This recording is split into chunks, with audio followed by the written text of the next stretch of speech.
이 방송을 보시고 쥐젖이 생겼다, 쥐젖이 있는지를 몰랐다가 살펴봤더니 쥐젖이 있다고 깜짝 놀라서 연락 오신 분들이 많았거든요. 그러면서 더 막 스트레스를 받으시더라고요. 근데 제가 스트레스 받으라고 말씀을 드린 게 아니라 몸의 신호를 잘 알아차려서 미리미리 질병을 예방하자는 차원에서 방송을 했으니까 너무 스트레스 받지 마시기 바랍니다. 이 인슐린 저항성을 방치하잖아요. 그러면 당뇨를 갈 확률이 높아지는 거예요. 그러니까 많은 분들이 어제까지는 괜찮았는데 오늘 건강검진을 했더니 당뇨가 나왔다 이렇게 말씀하시는데요. 사실 그거 아니에요. 인슐린 저항성은 몇 년 전부터 우리한테 신호를 보냈거든요. 그 신호를 알아차리지 않고 무시하고 살다가 어느 날 건강검진에서 뭐 뇌당능 장애, 공복혈당 장애 또는 당뇨 이렇게 진단을 받는 거예요. 그때 놀래가지고 뭐 어떻게 하려면은 더 힘들잖아요. 그러니까 이렇게 인슐린 저항성이라는 몸이 신호를 보낼 때 좀 겸손하게 몸에 좀 소리를 좀 듣고 균형을 좀 잡아주시면 얼마나 좋을까라고 말씀을 드린 거니까 너무 스트레스 받지 마시고 몸을 좀 사랑해 주세요. 자, 오늘은 대한민국 사람들이 췌장이 약해요. 외국 사람들에 비해서. 그래가지고 당뇨에 너무 많이 노출이 되어 있습니다. 당뇨 환자가 점점 늘어나요. 저번 시간에 말씀드린 것처럼 처음에 당뇨가 아니었더라도 고지혈로 시작해도 고혈압으로 시작해도 결국에는 또 당뇨로 만나거든요. 그래서 너무 많은 사람들이 당뇨약을 드시는데 제가 상담하면서 정말 깜짝깜짝 놀래요. 어떻게 본인들이 드시는 약에 대해서 이렇게 모를 수가 있나. 정말 안타까워요. 왜냐하면요. 어떻게 이 약이 내 몸에 들어와서 혈당을 떨어뜨리는가를 알아야 저혈당에 대비할 수도 있고 합병증에도 대비할 수 있고 전체적인 몸 관리가 되거든요. 근데 많은 사람들이 그냥 무슨 약인지도 모르고 그냥 드시는 거예요. 그냥 열심히 드시는 거예요. 그리고 당을 어떻게 관리해야 되는지에 대한 기초 지식이 너무 없으셔서 약이 너무 늘어나요. 잘 생각을 해보세요. 시청자분들도. 약에만 계속 의존을 하게 되면 약이 점점 늘어나서 나중에는 약이 나를 먹는 건지 내가 약을 먹는 건지 알 수 없는 상황이 돼요. 어제도 어떤 환자분이 한 분 오셨는데 나이가 80쯤 되셨거든요. 그런데 약이 정말 너무 많은 거예요. 당뇨, 고혈압, 고지혈, 거기에다가 갑상선, 그리고 류마티스, 골다공증, 약이 너무 많으니까 이 약을 드시기 위해서 하루 종일 너무 애를 쓰시는 거예요. 약을 먹고 나면 너무 힘들어서 누워있고 다시 또 때 되면 약 드시고 근데 약을 안 드시면 또 몸이 막 춤을 추고 이러니까 정말 어떻게 해야 될지를 모르겠다 이런 고통을 안고 사시는 분들하고 상담을 했거든요. 이 시청자분들은 그러지 않았으면 좋겠다는 또 혹시 그런 분들이라도 이 방송을 보시고 약을 좀 줄였으면 좋겠다는 그런 간절한 바람을 가지고 시작을 해봅니다.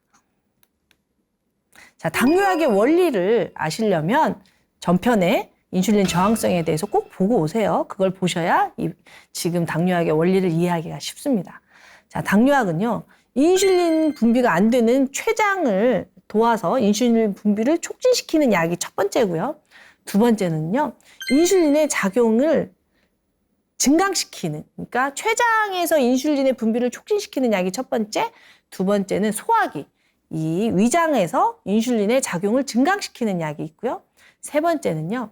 근육이나 지방에서 인슐린 저항성을 개선해주는, 즉 인슐린만을 잘 듣게 인슐린 민감도를 개선해주는 약. 이 세 번째. 그 다음에 또 이 포도당이 아예 몸 안으로 흡수를 안 하면 또 당이 안 오르겠죠. 그러니까 여러분들 입에서 항문까지는 몸 안이 아니고 몸 밖이에요.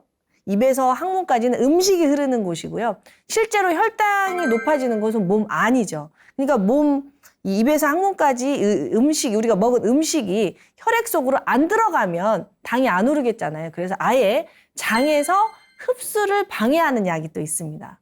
그리고요. 우리 몸은요, 우리가 굶을 때를 대비해서 우리가 밥을 못 먹을 때도 있잖아요. 그래서 신장으로 걸러진 포도당을 재흡수하는 기전이 있어요. 그러니까 아껴 쓰고 다시 쓰고 아나바나라고 하잖아요. 나눠 쓰고 이렇듯이 우리 몸은 에너지 한 방울도 에너지 한 톨도 허투루 내보내질 않았어요. 그랬기 때문에 그렇게 많이 굶었어도 인류가 살아남았잖아요. 그래서 신장에서 포도당을 재흡수하는 기전이 있습니다. 그런데 여기를 또 방해해버리면 포도당이 빠져나가 버리니까 당이 안 오르겠죠. 그리고 우리가 굶었을 때, 스트레스를 받았을 때 먹지 않아도 간이 당을 합성을 해요. 당을 만들어 쓴단 말이죠. 근육을 녹여서, 지방을 녹여서 간을 만드는데 이거를 또 방해를 해도 당이 안 오르겠죠. 이렇게 6가지의 기전으로 약이 개발이 되어 있습니다. 자, 여러분들이 드시는 약이 이 3개 중에 어디에 해당하는지 잘 살펴보세요. 모르시겠으면 가까운 동네 약국에 가셔서 물어보면 다 알려주세요. 근데 많은 당뇨 환자분들이 제가 약국에서 경험을 하면 그 약에 대해서 좀 알려드리려고 해도 아, 나 원래 이거 몇 년째 먹는 약이니까 내가 더 잘 알아 이러면서 설명을 들으려고 안 하세요. 그게 너무 안타까우세요. 약사님들은 항상 여러분들을 위해서 설명할 준비가 되어 있거든요.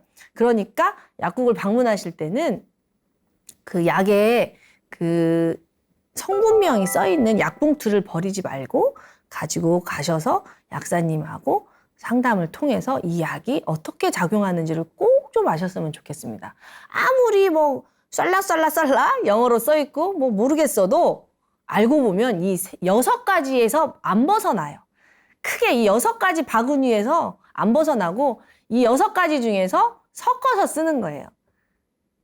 1번, 3번 쓰거나 뭐 2번, 4번 쓰거나 3번, 6번 쓰거나 이런 식으로 이제 의사 선생님이 환자의 상태를 따라서 이렇게 조합을 해서 쓰는 거기 때문에 내 몸 상태는 의사가 잘할까요? 내가 잘할까요?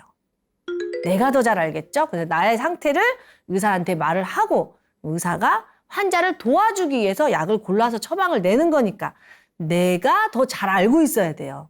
잘 알고 있고 의사하고는 소통을 하시는 거고 약사하고도 이 약으로 인한 부작용이나 이 약으로 인해서 생길 수 있는 현상 같은 거를 물어보셔서 꼼꼼하게 조절을 하시는 겁니다. 좀 더 구체적으로 말씀을 드려볼게요. 자, 먹는 당뇨병 약의 종류와 특징을 제가 이렇게 간단하게 표로 그려져 있는 걸 가져와 봤는데요. 이렇게 약이 많아 보이지만 알고 보면 몇 개 안 된다는 거. 6개밖에 안 된다는 거. 또 이름도 다 비슷해요. 조금 이따가 다시 한번 설명을 드릴게요. 자, 대한민국에서 가장 많이 쓰는 약이 바로 메트포르민이라는 약입니다. 제 1차 선택약이죠. 당이 막 시작한 사람 또는 당이 올 것 같은 사람한테도 처방을 내시더라고요. 당뇨 오지 말라고 예방 차원에서도 내는 약이기도 한데요. 그래서 어떻게 보면 전 국민이 다 먹고 있다고 해도 과언이 아닌 당뇨약입니다. 근데 이 당뇨약의 장점과 단점이 있어요. 그거를 간단하게 설명을 해드릴 텐데요. 이 약이 참 좋은 약인데 가격도 저렴하고 많이 쓰는 약인데 경우에 따라서 위장장애가 있을 수 있어요. 근데 이 약이 용량이 적은 것부터 많은 것까지 다양하기 때문에 약을 처방받고 속이 안 좋다고 해서 소화제를 사 드실 게 아니라 혹시나 이 약으로 인해서 위장이 불편해진 건 아닌지 의사나 약사하고 꼭 상담을 해서 용량을 조절하시면 되겠습니다. 자, 대표적인 위장관 부작용은 좀 미식미식한다거나 구토가 난다거나 소화가 안 된다거나 설사를 하거나 이런 증상이 있거든요. 혹시 드시는 약 중에 이 약이 있는지 보시고 그런 증상이 있다면 한 번쯤은 전문가하고 상담을 하시기 바랍니다. 그리고 이 약이 유산산증이라고요. 몸속에 젖산이 쌓이게 하는 특징이 있는데 이게 모든 사람한테 다 그런 게 아니라 일부 사람한테 일어나거든요. 그런 특징 때문에 신장이 약한 사람은 약간 조심하셔야 됩니다. 그래서 이 약을 드시면서 좀 전신 근육이 좀 아픈 듯한 느낌? 좀 피곤하다 이러면 혹시 이 약 때문이 아닌지 한번 확인해 보시고요. 조영제를 드셔야 될 때나 CT 촬영을 할 때 이 약하고 조영제하고 만나면 신장에 무리가 갈 수가 있기 때문에 혹시 건강검진 할 때 이 약을 드셔도 되는지 전문가하고 꼭 한번 상의를 하시기 바랍니다. 그리고 가장 이 약을 드시는 분들에게 제가 많이 하는 말이 있는데요. 이 약이요, 안타깝게도요, 우리 몸속에 비타민 B12라는 적혈구를 생성하고 신경세포를 생성하는 아주 중요한 비타민이 있거든요. 그리고 우리 혈액 속에 찌꺼기를 없애는 호모시스테인이라는 찌꺼기를 없애는 이 비타민 B12가 우리 몸속에 하는 일이 굉장히 많은데 이 약이 당은 조절을 하게 해주는데 비타민 B12를 결핍하게 한다는 단점이 있습니다. 그러니까 이 약을 드시는 분들은 비타민 B12를 추가적으로 좀 보충을 해주셨으면 좋겠습니다. 물론 음식으로 섭취하는 게 가장 좋은데 이 음식으로 섭취하기가 힘들잖아요, 현대인들이. 그러니까 비타민 B12를 따로 보충제로 드시면 좋겠습니다. 그리고 이 약의 장점, 가격도 저렴하고 당 조절도 잘 되고 심지어는 체중도 감소해준다는 보고가 있고요. 또 항노화 효과도 있다고 보고가 돼 있어서 정말 많은 분들이 드시고 있습니다. 그럼에도 불구하고 혹시 이런 단점이 있는지 잘 체크하시고 또 건강검진 할 때 조영제나 CT 촬영 시에 이 약하고 상호작용이 있을 수 있으니까 건강검진 시에는 한 이틀 정도 안 드시는 게 좋습니다. 자, 메트포르민 이해되셨죠? 자, 두 번째로 티아졸린디온이라는 약이 있어요. 이름이 너무 어렵죠. 저도 이거 공부하면서 입에 척척 달라붙지가 않아가지고 조금 힘들었었는데요. 이 티아졸린디온 이 성분을 가진 당뇨약은 어떤 장점이 있냐면요. 내장 지방을 감소해줘요. 아까 제가 인슐린 저항성이 있으면 내장 지방이 많아지고 이 내장 지방이 우리 몸의 염증의 주범이다라고 설명을 드렸잖아요. 근데 이 약의 장점이 바로 이 내장 지방을 감소해 주거든요. 그런데 이 내장 지방은 감소해 주면서 지방의 위치를 좀 바꿔요. 피하 지방으로. 그래서 체중이 좀 증가하는 단점이 있습니다. 그렇지만 내장 지방을 감소하면 인슐린 저항성이 개선이 돼서 포도당이 잘 혈액 속으로 가고 또 지방의 위치도 바꿔주기 때문에 내장 지방이 잘 조절이 안 되시는 분들에게 많이 처방이 되고 있습니다. 근데 옛날보다는 처방이 많이 줄고 있는 추세예요.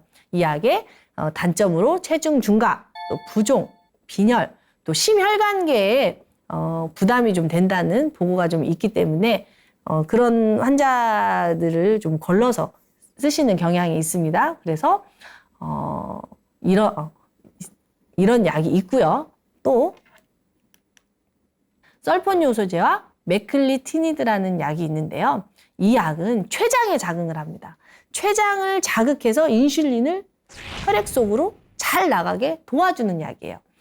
그런데 이 약에 단점이 있어요. 뭐냐면 우리가 음식을 먹고 췌장이 알아서 인슐린을 내보낼 때는 딱 필요한 만큼만 내는데 이거는 약의 자극을 받고 췌장이 일을 하잖아요. 그래서 꼭 필요한 만큼 인슐린을 내보내지를 못하고 필요 이상으로 많이 내보낼 때가 있어요.